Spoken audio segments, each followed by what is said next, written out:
Hi everyone, I've been asked a couple times on how I make my cheesecakes, and I thought this would be a fun time to show you my little step-by-step process on how to do it. So I have 6 cream cheeses that I've gotten to room temperature.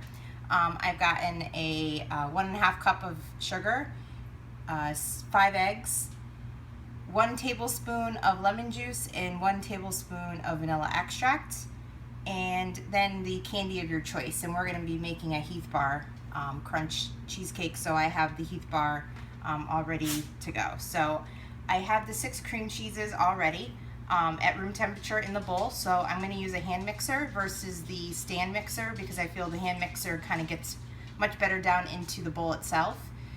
So we're going to start by creaming the cream cheese.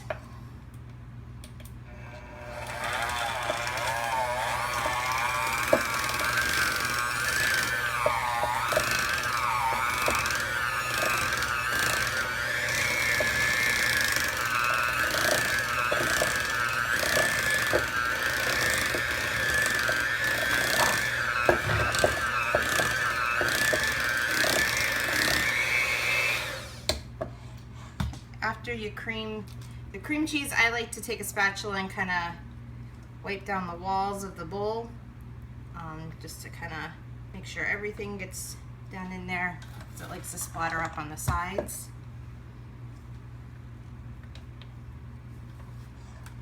And I like to just go around one more time.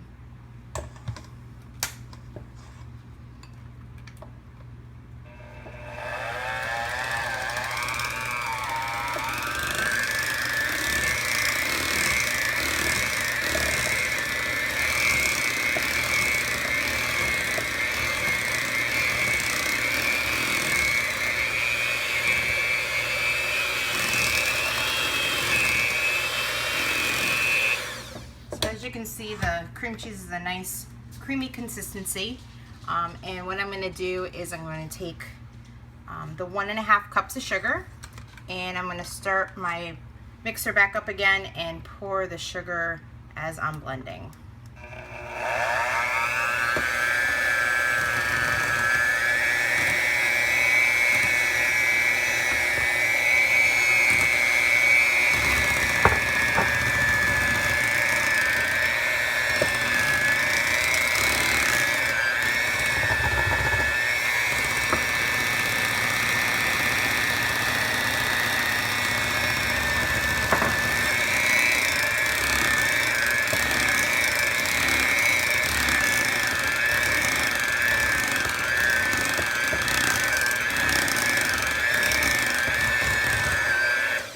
Again, you just want to wipe the walls down of your bowl.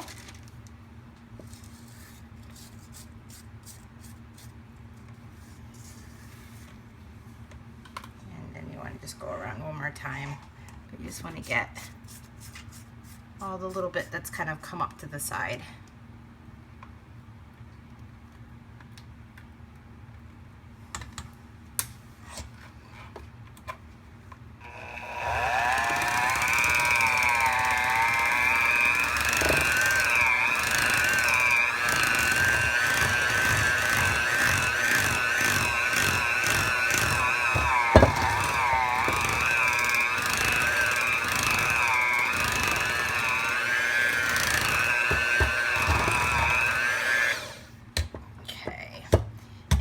Point, this is when I like to add the eggs. I've already broken the eggs, and there's 5 yolks in there. One got a little mangled on the drop there, but and what you want to do is you're going to want to add the eggs one by one. So let me swap hands so it's a little easier. So I'll start this guy up.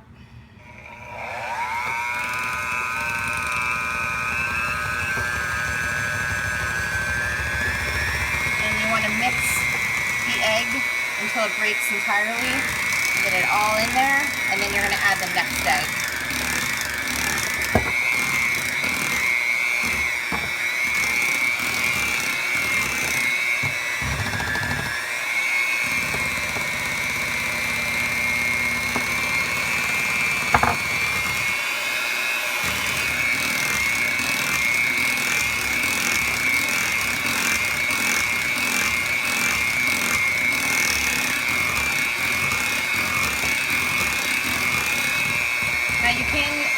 walls down now if you want, but I usually wait to the end of all 5 eggs.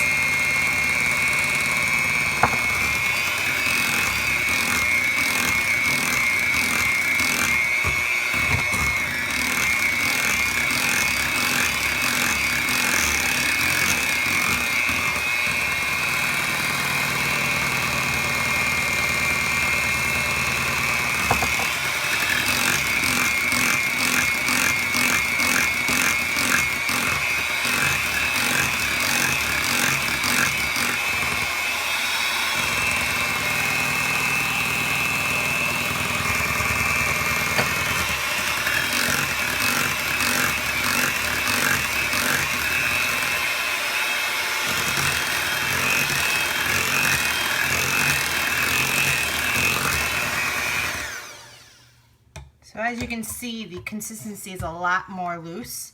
It's not as thick as when we started. The eggs do a really good job of helping create that better consistency for the cheesecake. So I like to wipe my walls down. If you notice, when you do wipe your walls down, the cream cheese batter can be a little lumpy. So that's why it's really important to get those walls, so when you're pouring your batter out, you don't have these big lumps.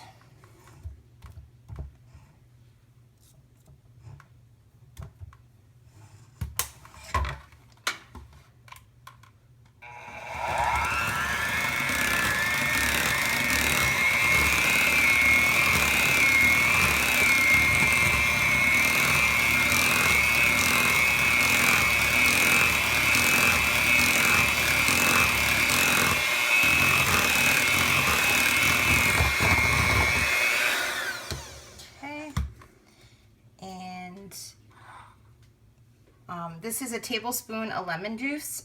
You can use the bottled stuff, that's totally fine. I actually did not have a bottle, so I squeezed fresh lemon. If you decide to go that route, it's about half a lemon. So we'll mix that guy in.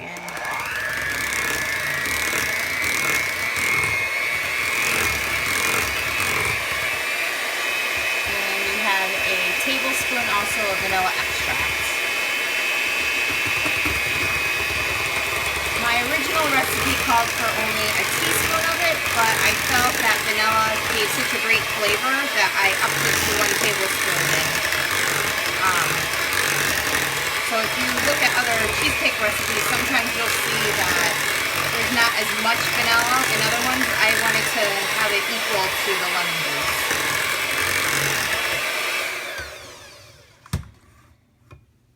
So now our batter looks pretty good. I just want to, what I do at this point is I kind of go in with the spatula by hand, and I kind of just feel around to make sure that there's not any parts of the batter that, you know, kind of didn't get touched by the blender. Just mix it around. You'll be able to feel. Sometimes you'll get a big chunk of cream cheese at the bottom, but this seems pretty good. So because the consistency is pretty good, I think we're all set with the blender. So that's the 5 main ingredients of how to make a basic cheesecake, of how I make. So at this point, this is where now we add on to the cheesecake. And you can do whatever flavor you want. You can do, if you want to do a fruit flavor, you can maybe add the fruit into it at this point, or the candy. I do the candy mostly. So what I do is I have Heath Bar Crunch, which is here. It's already been chopped up and everything. And I pour it onto the batter. And the reason I do not use the blender is because I don't want it to kind of chop it up even more, in a sense. So what I'm doing is I'm folding it now into the batter. So I just want to get it all in there. Another thing you can do is you can add flour, if you'd like, to whatever candy that you're putting into your cheesecake. It helps it from sinking to the bottom. I used to do that. It helped it a little bit. It really didn't make or break the cheesecake into where it was all at the bottom.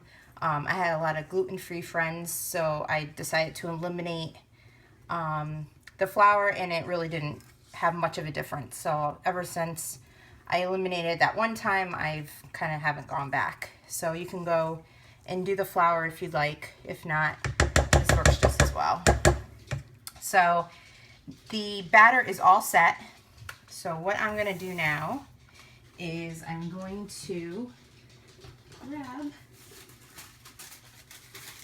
a circle, parchment circle, and I've already greased the bottom of this, but now I need to grease the top of the parchment circle and get the walls of my springform pan. And you want to use a springform pan. I like to use the Pampered Chef one because it has the glass bottom, and I feel the glass bottom is more airtight. I haven't had any problems. It's prevent cracking. And then for me, it just is a much better quality than if it were to have the metal bottom to it. So I feel the glass is really the way to go because it doesn't also lose its shape after using it so many times. So right now I have the disc over the area of where I buttered already. So now I just want to go back over it. And you really want to get into the seam, or I guess they can call it the bite of the pan. And the bite of the pan is where the bottom of the pan and the wall of the pan meet. So you kind of really have to get in there to make sure. And the reason we're buttering this is so when you get the cheesecake out after it's been cooled, it comes right out. You don't have to worry about it sticking to the pan, because if you didn't grease it, well, you could have some cheesecake stuck and you could tear apart the cake at that point.